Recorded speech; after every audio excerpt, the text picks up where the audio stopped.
여러분 안녕하십니까, 빨간아재입니다.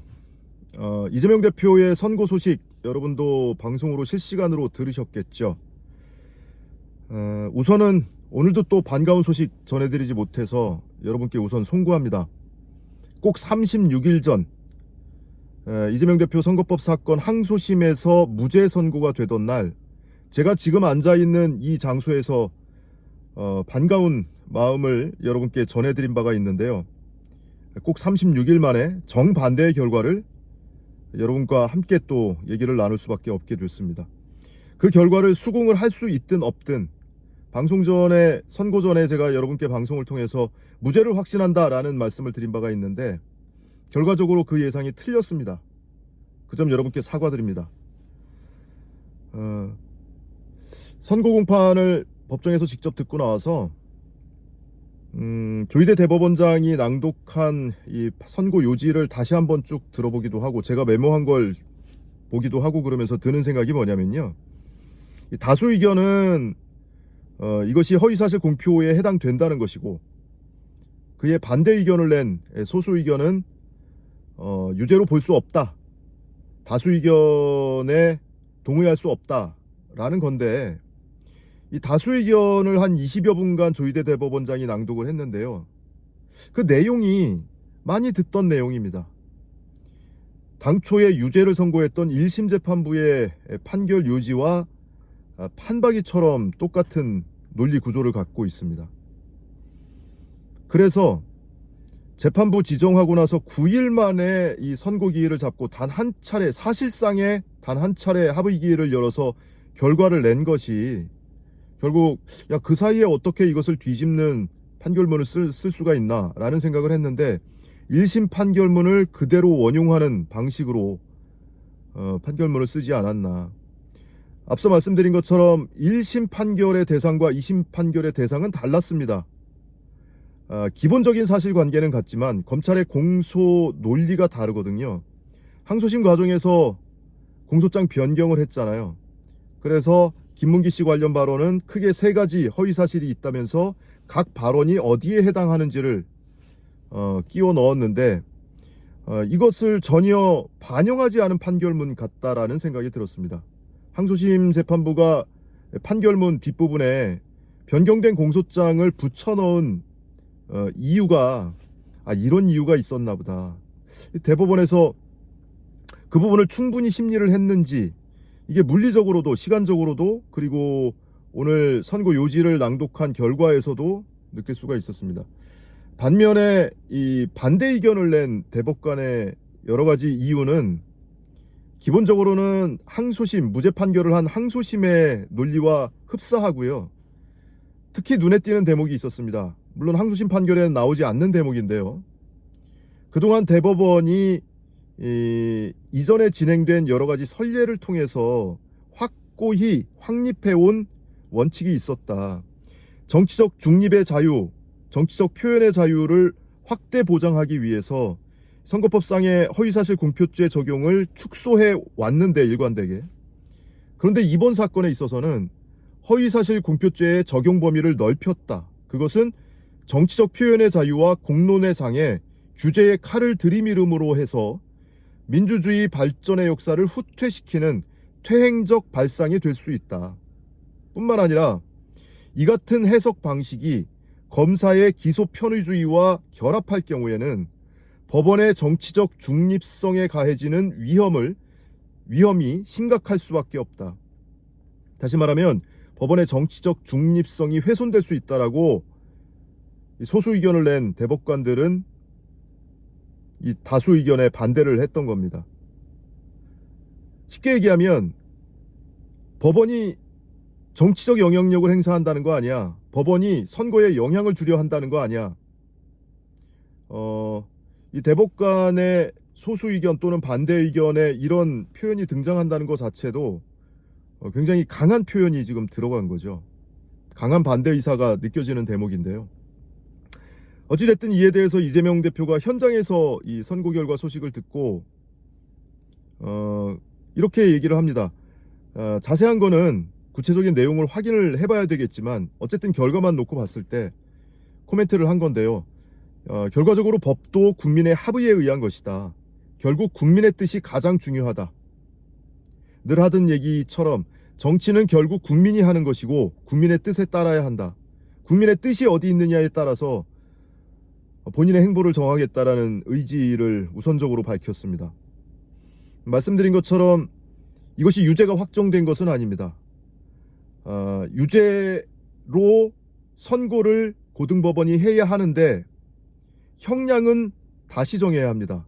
고등법원으로 돌아가면 기존에 무죄 판결을 했던 재판부가 심리를 할 수도 있고 또 다른 재판부가 심리를 할 수도 있습니다. 어떻게 배당이 되는지는 지켜봐야 되겠죠. 그러면 그 재판부에서 유죄 선고를 하되 형량을 얼마로 할 것이냐를 정해야 되는데 수차례 말씀드린 바와 같이 과거 사례를 보면 이와 같이 당선 목적 허위사실 공표 혐의로 기소된 사건에 있어서 벌금 100만 원 이상을 선고해서 당선을 무효시키거나 피선거권을 박탈하는 사례는 찾아보기가 힘듭니다. 수십 건의 데이터를 가지고 확인을 했었잖아요. 대다수가 무죄 또는 선고유예 또는 벌금 50, 80, 90 그래서 피선거권을 박탈하지 않는 형이 선고된 경우가 다수였습니다. 이 선고 결과가 나오니까 국민의힘에서는 기다렸다는 듯이 이재명 대표 후보직 사퇴하라 라는 주장을 하고 있는데요. 고등법원의 파기환송심의 결과는 두고 봐야 한다.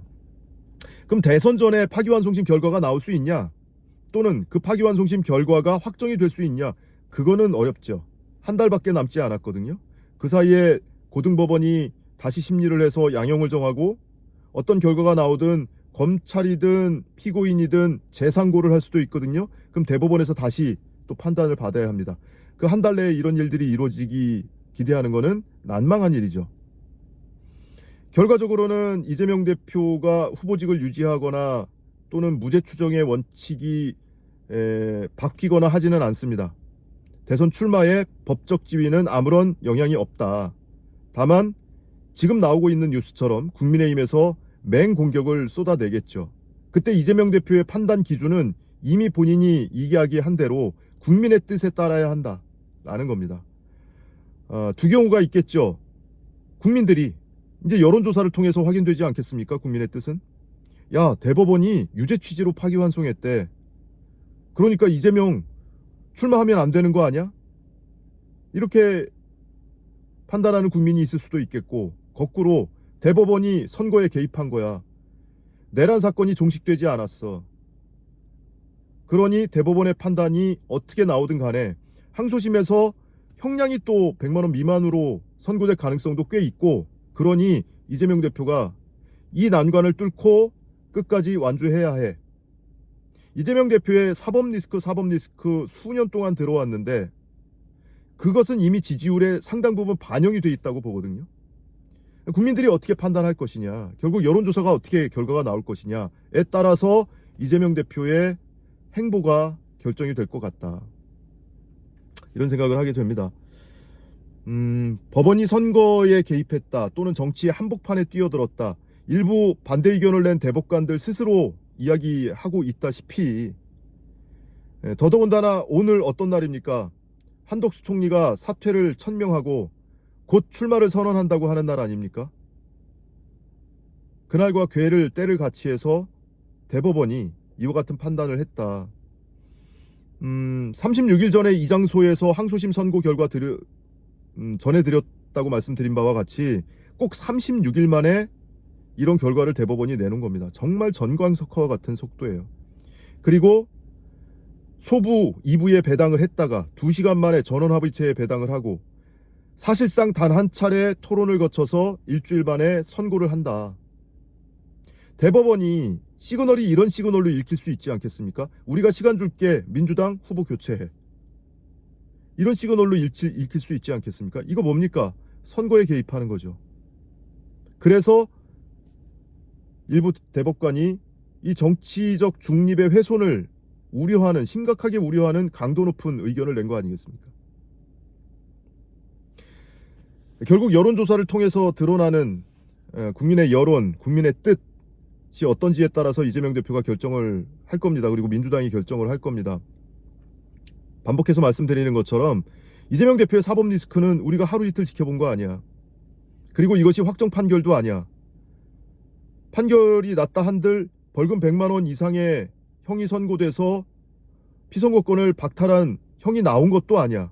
그런데 왜 후보직을 그만둬야 해? 끝까지 완주해야 해. 우리가 그거 하루 이틀 봤어?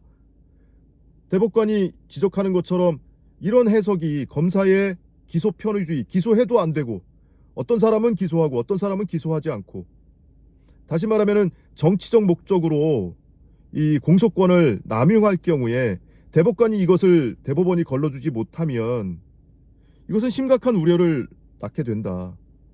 이런 지적을 많은 국민들이 납득을 한다면 이재명 대표의 확고부동한 지지율은 변함이 없을 수도 있겠죠. 결국 지켜봐야 합니다.